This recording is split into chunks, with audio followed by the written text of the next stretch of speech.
আসসালামু আলাইকুম। আজকের আলোচনার বিষয় হল শুক্রবারে কি আমল করলে সবচেয়ে বেশি উপকার পাওয়া যায়। শুক্রবার মুসলমানদের জন্য সবচেয়ে মর্যাদাপূর্ণ দিন। রাসূলুল্লাহ সাল্লাল্লাহু আলাইহি ওয়াসাল্লাম বলেছেন, জুমার দিন হল সপ্তাহের সেরা দিন। আজ আমি 7টি আমলের কথা বলবো। প্রথম আমল হল গোসল ও পরিচ্ছন্নতা। জুমার দিনের সকালে গোসল করা সুন্নত, পরিচ্ছন্ন পোশাক পরা এবং সুগন্ধি ব্যবহার করাও সুন্নত।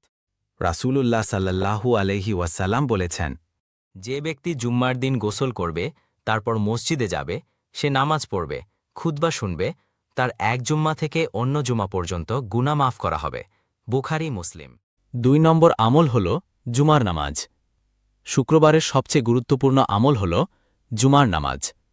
সম্ভব হলে আগে গিয়ে বসা, খুতবা মনোযোগ দিয়ে শোনা এবং ইমামের সাথে নামাজ পড়া ফরজ।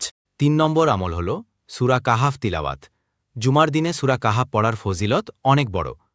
রাসূলুল্লাহ সাল্লাল্লাহু আলাইহি ওয়াসাল্লাম বলেছেন, যে ব্যক্তি জুমার দিনে সূরা কাহাফ তিলাওয়াত করবে, তার জন্য 2 জুমার মাঝের আলো প্রদান করা হবে। 4 নম্বর আমল হল দরুদ শরীফ পাঠ। এই দিনে নবী করিম সাল্লাল্লাহু আলাইহি ওয়াসাল্লামের ওপর বেশি বেশি দরুদ পাঠ করতে হবে। রাসূলুল্লাহ সাল্লাল্লাহু আলাইহি ওয়াসাল্লাম বলেছেন, তোমরা জুমার দিনে আমার উপর অধিক পরিমাণে দুরুদ পাঠ করো, কারণ তোমাদের দুরুদ আমার কাছে পৌঁছে যায়। আবু দাউদ। 5 নম্বর আমল হল বিশেষ দোয়ার সময়। জুমার দিনে একটি সময় আছে, তখনকার দোয়া কবুল হয়। হাদিসে এসেছে, জুমার দিনে একটি সময় আছে, কোনো মুসলমান বান্দা যদি সে সময়ে দোয়া করে, আল্লাহ তা কবুল করেন। বুখারী মুসলিম। বেশিরভাগ আলেম বলেন, এই সময়টি হল